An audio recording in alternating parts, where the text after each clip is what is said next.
Let's move on to their major competitor, which of course is a German multinational corporation, Adidas.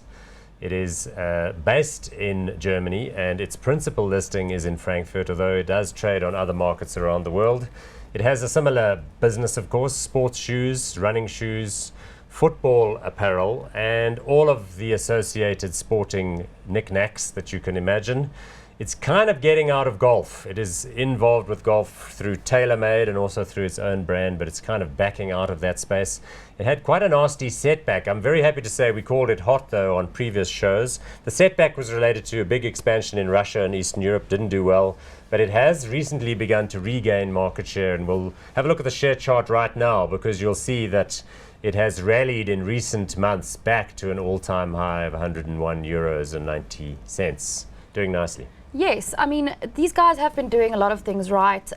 If you look at their geographical footprint relative to the likes of Nike, it's a lot more diverse. Yep. Unfortunately, it means that they have a larger exposure to emerging markets, and that in turn has an influence on margins when it comes to currency translation. And you also get the impact of something like Russia happening. Yeah, Russia was a market which for some reason they bet huge on, Yeah. put in a whole lot of corporate stores, because there was a very strong brand in that environment, 250 million people or something in Russia, but it Yeah. was unfortunate timing because just after they went in, the whole devaluation, oil price, Crimea, all of that stuff got in the way. Yeah, absolutely. It's probably because of the relative, the geography around Germany and Russia. Yeah, makes Logistically, it makes good sense when you are deciding on a high growth market to go for your emerging market neighbor. Yeah. We know that a lot of German companies have been burnt in Russia, unfortunately. But the biggest growth story for Adidas really is the US market. Yeah.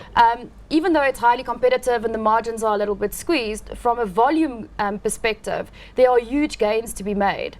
They're trying to make good inroads there, especially in the footwear space. But I mean, it's going to be a challenge. It has, but as far as I know, the recent results in US sales have looked more promising. Yeah. So that's encouraging, and I think that's why. The other reason that it's rallying is there's a new CEO who's coming in whose name I can't remember. His first name's Casper.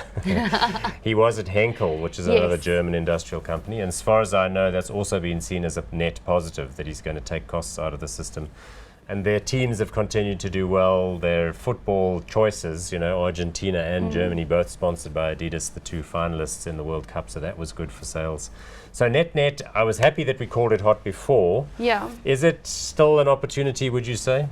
The thing is, if you look at the valuation relative to the likes of a Nike, which would be its closest competitor, it actually looks a little bit less expensive. Less expensive still, Yes. notwithstanding the recovery. Yes, and it offers you higher sales growth and higher earnings growth if you believe the analysts.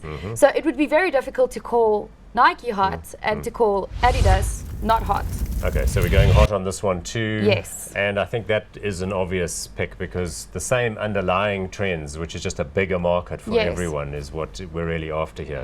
There are some commodities, I don't know, like beer or like, face wash or something, which, might grow in developed markets. But sporting apparel is growing in developed markets because everybody needs to get out more. And that is where the problem is most acute in terms of obesity and all those other risks. So that's where people are getting more active. You mentioned women earlier running half marathons and so on. It's all fabulous.